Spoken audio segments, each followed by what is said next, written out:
Hey there, Virgo. Okay, so at the bottom of the deck is the Knight of Cups. So this is a lovely card. Knights are changes and the suit that they're in, and cups are all about emotions and feelings. So the underlying theme this month, or something that's influencing the situation or that you want to bring more to the surface, is a change in emotions, a change in how you feel, a change in your emotional environment. This could also be an offer of love. But it's a very nice energy to have underlying the situation, although it could point to on the surface maybe things not going as well as you would like. But so we'll take a look at that. And the focus card is the Queen of Swords. So the truth always comes out with this queen. She's very articulate and thoughtful. She's just a very smart lady, and she doesn't beat around the bush. She's a very good communicator, but she doesn't sugarcoat things, because she would feel that trying to meander about the point and sugarcoat things is sort of dishonest. So she likes to be very direct and concise and get her point across. So there's no confusion. People aren't left kind of scratching their head going, okay, what exactly was the point? What was that conversation really about?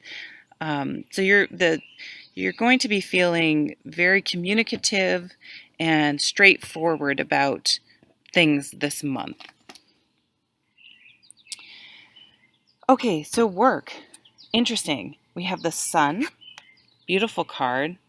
Aha moment. So I see some of you in your job being just really sort of having this moment of super clarity that goes back to that queen, of really seeing things. It's like a light bulb went on, and you're really seeing things in a different way. And I think that's really good, because it's paired here with the denial card, the Eight of Swords, that there's something you're feeling trapped, you're feeling you're just not able, for whatever reason, to see the big picture, the whole situation. So I think what happens is the Sun card is showing, it's interesting, he has sort of this sword, this truth, this clarity piercing up here. And something is going to happen where it's like you're going to snap out of it. You're going to be like, oh my God, I can't, I don't need to stay in this job that I don't like. I don't need to engage in the same way with this person. I can change how I communicate, and it will make, changing your emotional environment, it'll make things better. So there's going to be some realization about your work, whether it's getting a new job, how you interact in your job, or maybe, oh, I love it. I just realized he's in the circle of standing stones. I'm obsessed with the Outlander, so I love that. Some sort of realization. You're going to suddenly see something clearly that was previously obscure, or you didn't quite understand. It may be that you didn't have all the information, but there's finally going to be some clear communication, and I think it's going to be a really good thing, and you're going to appreciate it, because now you see the big picture. You see what's really going on, and you can make some solid decisions now that you have factual information. Over here is the home category, outside of work. And here's that new emotional beginning. It's just popped into my head is it's difficult to do, but make sure you're not bringing crap from work home and allowing it to contaminate your outside of work life. I know it's really hard. I find sometimes that, and I'm not an expert, in fact, I'm horrible at it, but but I do symbolic things like, before I walk in the door, I take a deep breath and imagining imagine leaving stress at the doorstep, or when I get into my car to leave work, or when I'm walking out to my car. You can take Epsom salts baths, sea salt, things like that. And I imagine myself when I, go into the bath like that, it's cleansing away all the negative energy.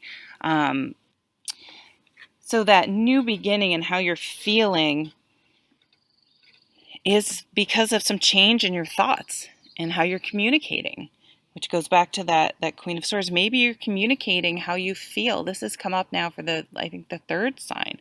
And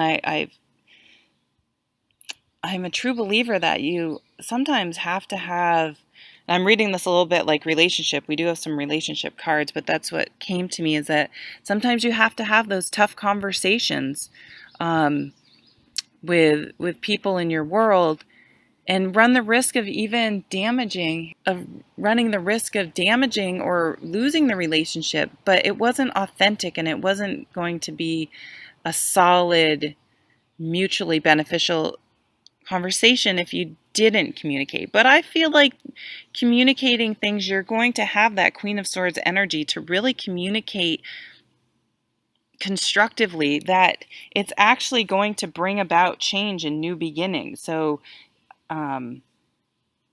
it's a really good energy for you this month. Now, in the relationship category, okay, here we go. We have the Seven of Cups. So this is like it's kind of, I don't mean to be disrespectful, but it's a little bit of like an ADD card, in the sense that it can be hard to choose. I shouldn't say that, because sometimes ADD, you hyper focus on one thing. But it's kind of like there's just so many good options. It scatters you. Like it's hard for you to pick one and focus, because you're just not sure how to proceed. I should have said that about ADD. I apologize. I take that back. But that's sort of the feeling I get. This scattered feeling, like having trouble settling down onto one thing. And it's in the traditional Rider-Waite, there's like a dragon in one cup.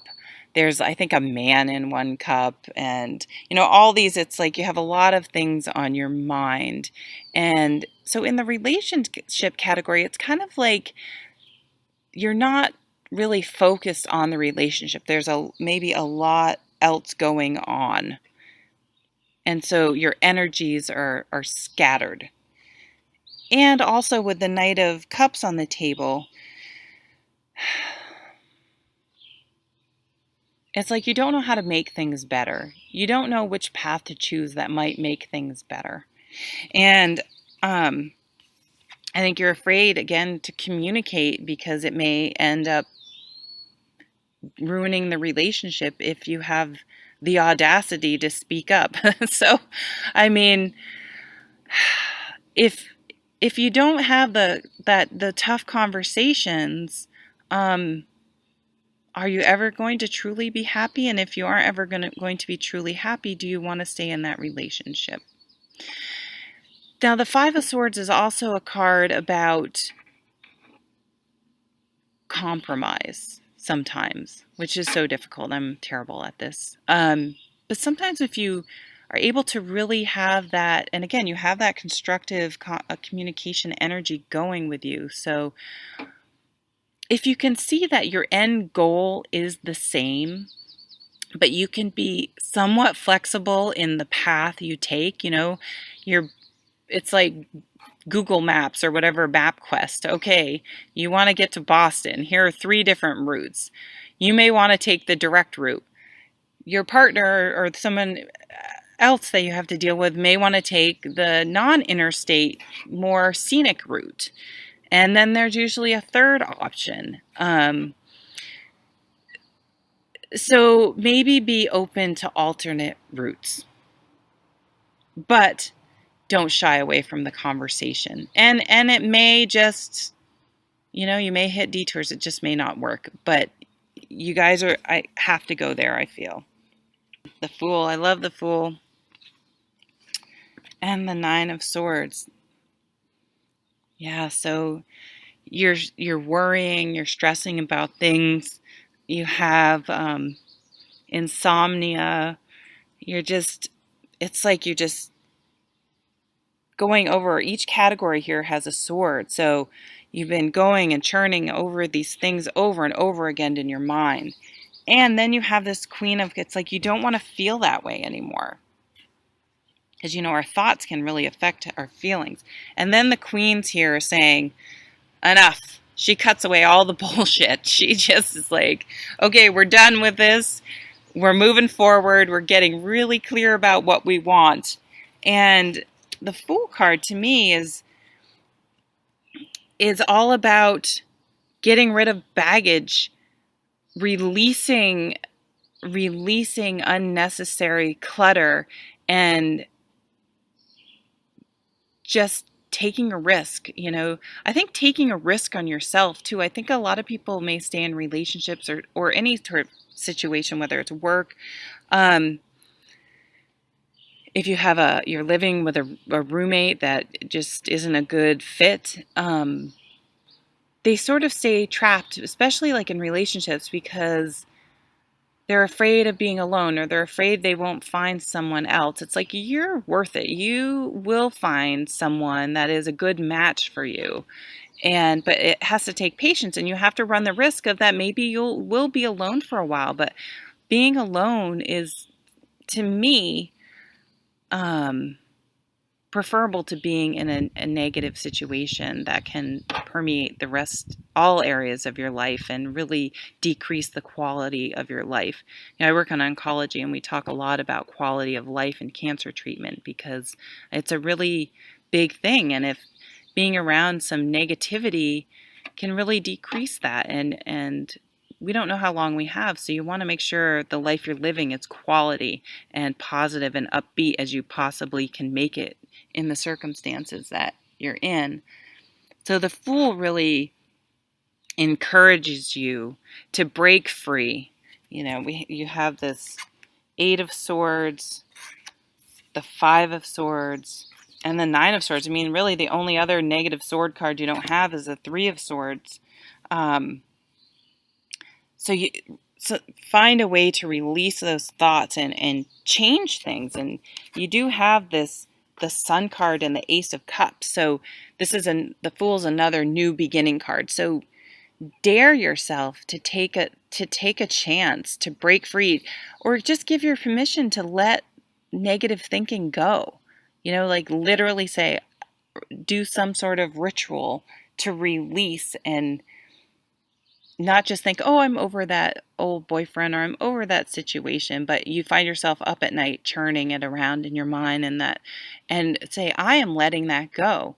And instead of thinking about that, I'm going to replace those negative thoughts anytime I catch myself with, something else.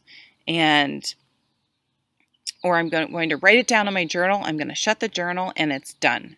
And I'm going to put it away. I'll give myself 5 minutes to write it down or to rant in the shower, and then it's done. And I'm leaving it behind, and I'm not going to let it contaminate life. So the Fool's lesson really, to me, is that, you go through the major arcana, and there's all these lessons you have to learn, right? But I think when you get to the World, it's like, you've been through all the lessons, and then you realize the Fool is like, there's never perfect timing. Things are never going to be perfect to take a chance to, you know what I mean? Like, there's never really a perfect time to have a kid, it seems like. There's never a perfect time to switch jobs. So you just got to do it. Because if you're waiting around for the perfect time, for the perfect option, your life is going to be passing you by. So the Fool encourages you to go for it. He's so free. It's just like, I feel this lightning of anguish from you this month, and that you'll really be leaving the month feeling much lighter and happier.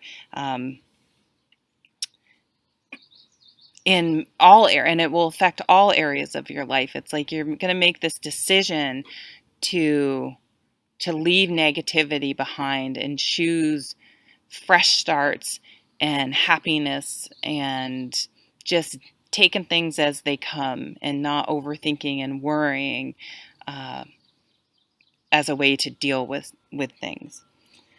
So I've babbled quite enough. Thank you so much for joining me today, and I'll see you at the next video. Take care.